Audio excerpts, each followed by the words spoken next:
I call it my Herschel Walker no pedestals rule. Admittedly, this is going to be some very unpopular and unwelcome advice for many of my entrepreneurs and marketers and founders that watch these broken iPhone videos.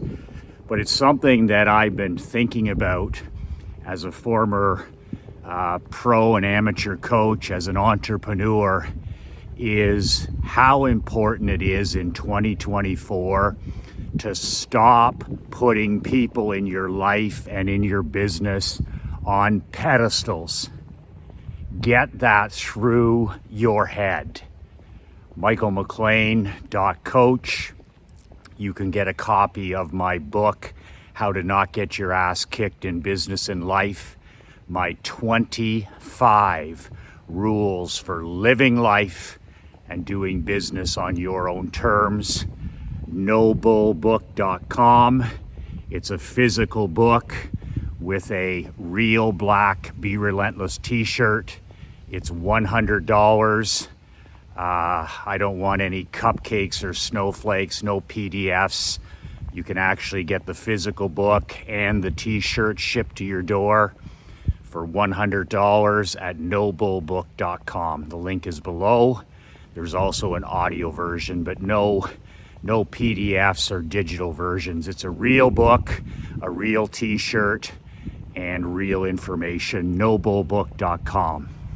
I could have easily called this the Aaron Rodgers no pedestals rule. I could call it the Ovechkin no pedestals rule from the Washington Capitals. It doesn't matter whether it's business, whether it's pro sports, amateur sports, people you went to high school and university with. Stop putting people on pedestals. As my grandfather used to say, stop falling in love with people and places and businesses and your ideas. Father Time is undefeated. And I've had my share of this tough medicine because I grew up in minor professional sports for a handful of years in the hockey business. Then I owned my own 2 junior amateur hockey teams. And I've been an entrepreneur since I was age 12. So I have seen both sides of this coin, the Herschel Walker rule. Putting people on pedestals equals losing. I don't care if it's in your personal world or your business world. And I noticed in 2024, we're seeing more and more of this, where team owners and business owners and entrepreneurs and parents and coaches, they fall in love. They become fans of their employees or their managers. They become fans of their athletes. And they fail to understand that everybody, including me, including you, we all have an expiry date. We have an expiry date in business. We have an expiry date in our personal lives. But you see it so much where people get emotionally connected. I call it, they're like a raving fan, and they fall in love with people in their world who have long past expired. They have overstayed their welcome. A great example of this is the Aaron Rodgers situation with the New York Jets. That is the perfect country club landing place for a guy like Rodgers. Aaron Rodgers has won his Super Bowl. He's made his money. Winning another Super Bowl is far from the top of his list. And admittedly, I don't blame these guys that start, appearing on podcasts and building out their audience and working on becoming a TV personality or an influencer, because in a couple of years, they're done as athletes and they need something to do. So what Aaron Rodgers has been doing for the last handful of years is his priorities have shifted. They've shifted from winning Super Bowls, first in Green Bay and last year with the Jets, to now building out his brand after football.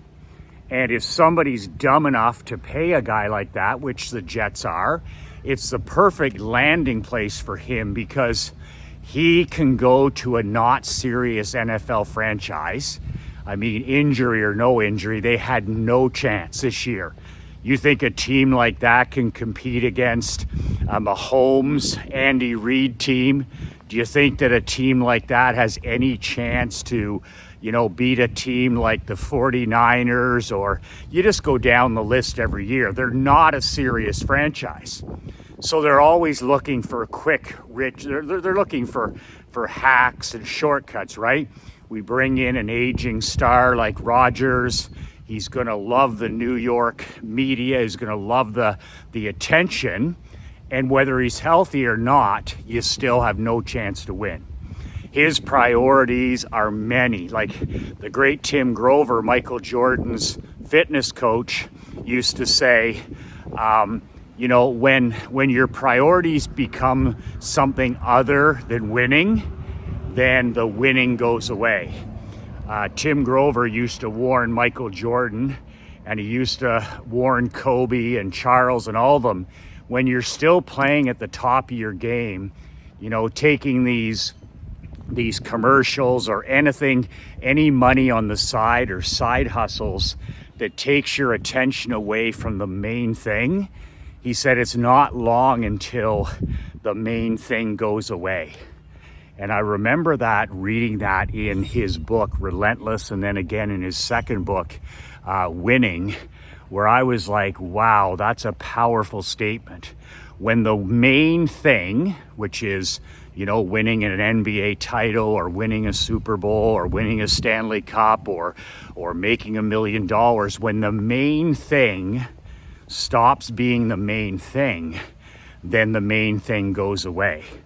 And Rodgers is a perfect example. I mean, he's more concerned with building out his personal brand. He gets injured. He moves back thousands of miles away. He's, far from a leader, far from a good teammate. And the Jets pay for this show. And then, of course, maybe next year. Well, next year will come and go, and mark my words. And no matter how healthy he is, they don't have a chance. They don't have a chance to win a Super Bowl. So even if they have a successful year next year, let's say they're a playoff team and they even win a round, so what? You brought a guy like that in to win a Super Bowl and there's no chance. Success doesn't reward shortcuts and hacks. So it's interesting because the best story of this, never ever put anybody on a pedestal, including yourself, is the Herschel Walker story. And if you know anything about Herschel Walker, he's one of my all-time favorite athletes. He's one of my all-time favorite celebrities. I love Herschel Walker, always have. And when Jimmy Johnson took over the Cowboys when they were 1-15, when Jerry Jones bought that team, they struggled through their first season 1-15 again. And Jimmy, the head coach, was out at noon taking a run with his assistant coaches and coordinators. That's what Jimmy did every lunchtime. He would go for a 4 or 5 mile run with his coaches. And they were out for a run one day, and I believe it was in the second season of losing. Maybe it was halfway through the first, I'm not sure. But they were bottom of the barrel team. And Jimmy was just losing his mind with this rebuild. And he asked his coaches, he said, how the hell can we turn this around in Dallas sooner? How can we somehow turn this around faster? And after they were jogging for a little bit, it came to him, What's the one asset they still have? This is an awful football team, the worst. They were 1-15 before Jerry bought the team. They were 1-15 the first year the Johnson coach. Awful team. And then he thought about Herschel Walker. And who was Herschel Walker at the time? Herschel Walker was a diminishing asset. He was a highly respected, highly popular, outstanding leader, basically the only good player left on their team, but an aging star, what I call in the hockey business a diminishing asset. His best days were behind him. I mean, Herschel would be probably the first guy to admit that. His best days were behind him. So what Jimmy decided right then and there was to go to Jerry and say, listen, this is a diminishing asset. He's not helping us win. He's not going to be part of this when we finally turn it around in a few years. Why don't we take this diminishing asset, and most people in the league didn't know it was diminishing yet, and let's cash our chips in and make this part of the rebuild so we can rebuild faster. Absolute brilliance. No wonder Jimmy Johnson is an incredible poker player. So what he did is he sent a fax out to all the teams in the NFL the next day when Jerry agreed. I mean, trading Herschel Walker, this is insane. They're gonna run Jerry Jones and Jimmy out of town. But they didn't care. They were about winning. They weren't about anything but winning, and that's what I'm talking about. People in your organization that just care about winning. And he sent out a fax the next day to all the NFL teams saying that, listen, we're going to be moving Herschel Walker in the next 24 hours. I'm heading out for a run. I'm going to make a decision by 3 p.m. So he had a couple of finalists, and one of them, of course, was the Minnesota Vikings. And over the next 24 hours, Jimmy, of course, an incredible negotiator, he makes this deal for Herschel Walker. And the other team overpays. Of course they overpay. They're thinking of the young Herschel Walker. They're thinking of the Heisman Trophy winner. They're thinking about the incredible person and player that he is and used to be. So they put him on a pedestal. And they make this trade with the Cowboys. And to make a short story long, you know the result. The result is they got a whole bunch of picks out of this. And admittedly, they had to make the right picks. And that's where Jimmy and his scouts came in. And they used those picks to basically load their team up with players they normally wouldn't have access to. And the result was in about 2 or 3 years, they won back-to-back Super Bowls. So with that trade alone, you would have to say that they cut the rebuild in half, if not more. And back-to-back Super Bowls before Jimmy left, and then they won another one with Barry Switzer as the coach. But by getting rid of a diminishing asset, and that's what a player is. That's what a manager is. That's what an employee is. That's what something that you purchase is. They were able to completely turn around America's team. And you just see the flip side of this where, Rodgers is Herschel Walker. He gets to New York, and those tomato cans would never, ever admit it. But when these players arrive, these aging players, a lot of times the team who acquired the player is like, whoa, I thought he'd be better. I thought he'd be better. I have lived that. I have made trades, both good and bad, where, we got rid of a diminishing return, an uncoachable player, a player who was great once but was no longer interested in the main thing, was no longer interested in winning. But I've also made mistakes as a coach and as an employer, bringing in a diminishing return. In other words, putting somebody on a pedestal, somebody from an insurance company or somebody from a competing agency.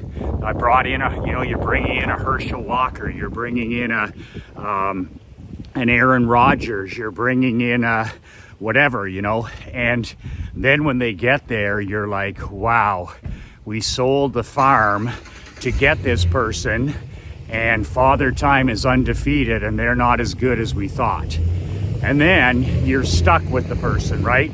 You're stuck with the player because then everybody knows after you've bought this player that, they now know that it's a diminishing return. So one of the things I was talking to my brother about the other day is the mess that's starting to transpire with the Washington Capitals. And it's a perfect example of how everybody in your life, in your business, will go lame.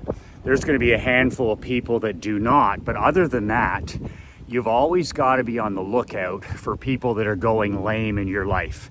They're people that were with you and all of a sudden they're not with you. They were coachable and all of a sudden they're not coachable. They were about the main thing and all of a sudden they're not about the main thing anymore. Dan Kennedy talks about this, in the horse business. They all go lame. So except for a handful of people in your life, they're all going to go lame.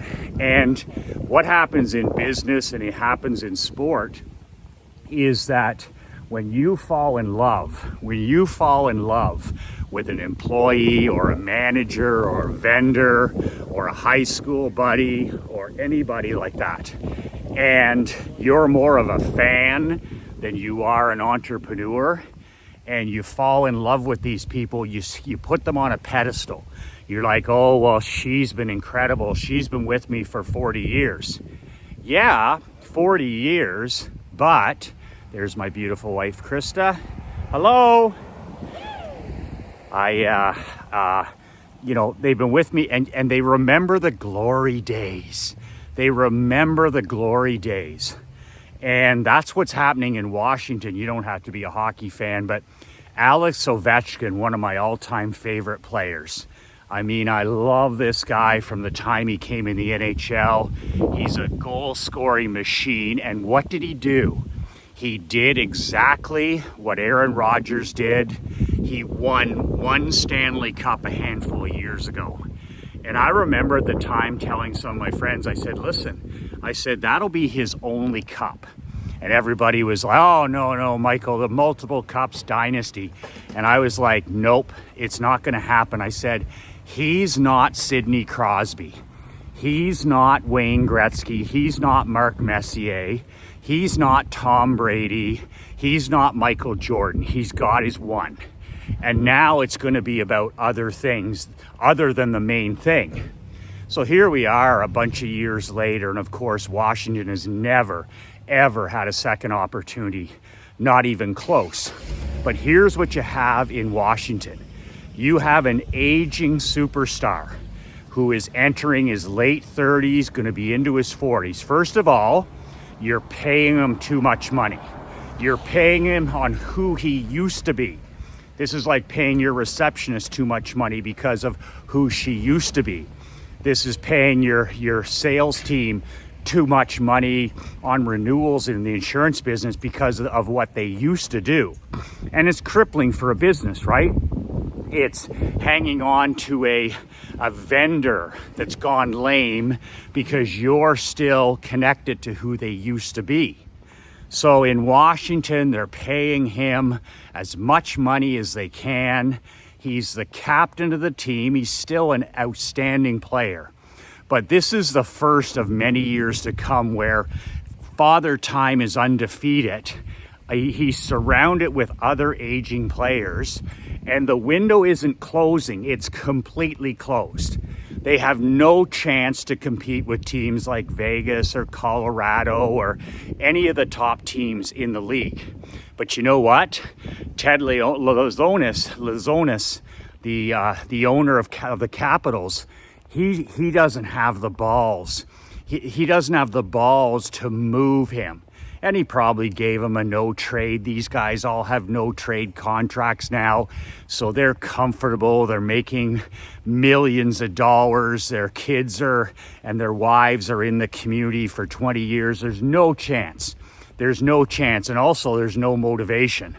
So, what are you going to do? You have a fan base that's in love with him. They remember him as the great Ovi.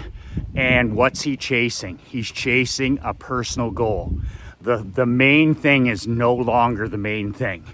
And people will say, oh, Ovechkin wants to win a cup. It's like he's already won a cup. That's not his main thing. He wants to catch Wayne Gretzky in terms of the most goals ever scored in history. If you were having a beer with Ovechkin, I can tell you right now, and if he was being 100% candid, he would say, I'm going to play until I beat Gretzky's goal mark. So that's a really big deal, but it's not the main thing if you own a team. It's not the main thing if you coach a team. Like, you need to be chasing Stanley Cup rings, not individual personal records. If the records come as part of the main thing, that's different. So he's going to literally play for the next 2, 3, even 4 years. And who suffers at that? That organization. If they're a playoff team this year, they won't be a playoff team next year.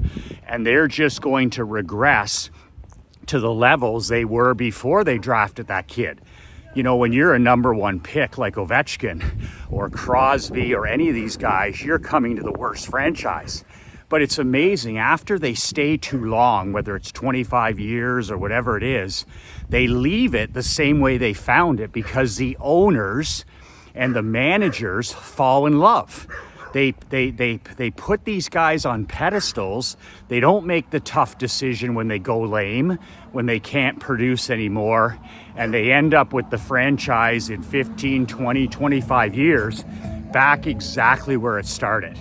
So keep your eye, on the Jets. Keep your eye. It's always going to be fun to watch. Dumpster fires.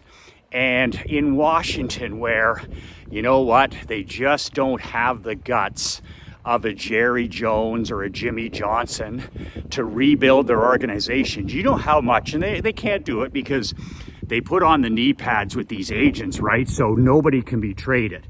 So you're stuck with Ovechkin for as long as it takes for him to break that record. As soon as the record's broken, he's gone, and you get jack shit for him. You get nothing for him. You see, Green Bay, they finally had enough of Rodgers. If you don't want to be here, beat it. And they got some nice picks, and look at this. This year they had zero expectations. They had a good season. They had an opportunity to let that quarterback finally step out of the shadows, and they won a wild card game, and they're just going to get a little bit better every year.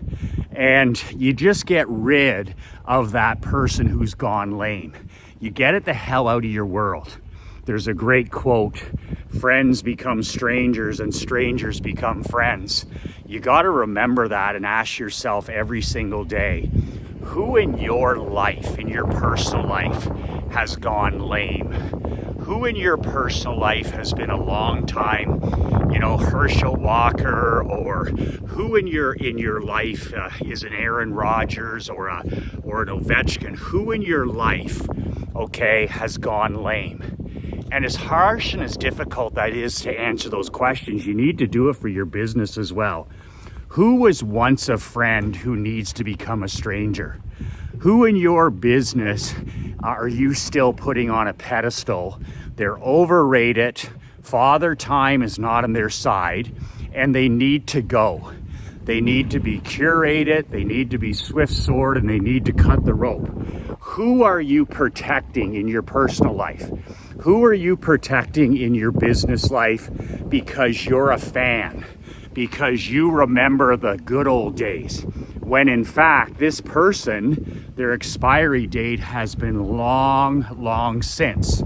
Something to really think about, because the power of people in your world, I always say, and I used to teach my athletes and I teach my clients, there's two things that'll really define your success or failure in life.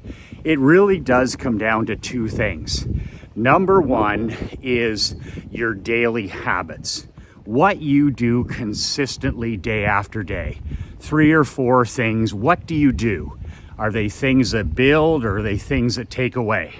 And secondly, and this is critical, is the people in your world that you associate with. Do you have people around you in your business, in your life, that are still about the main thing? Like Tim Grover said, are they still about the main thing? Jordan was always about the main thing. When he was distracted with his baseball dream, he quit playing basketball so he could focus on the new main thing. And then when there was the lockout or the players' strike, whatever they called it at the time, he came back to win more championships. He was about the main thing. A guy like Brady, as famous as he is and as many opportunities as he's had, he was always about the main thing. He went to Tampa and won because he was about the main thing. He used that motivation to prove that he could win another Super Bowl ring without Bill Belichick, and he did. But that's because he was focused on the main thing. They weren't taking in some guy who was, more interested in being on Pat McAfee's podcast or, spending the off season in California and not attending trainings and picking the offensive coordinators and all this other stuff or chasing Wayne Gretzky's record. None of that stuff. You had a guy who was about the main thing. And of course, he gives himself a chance to win and does win because he's about the main thing. So I'm telling you right now, it's something I've battled and it's something I've got a handle on now. Stop putting people on pedestals.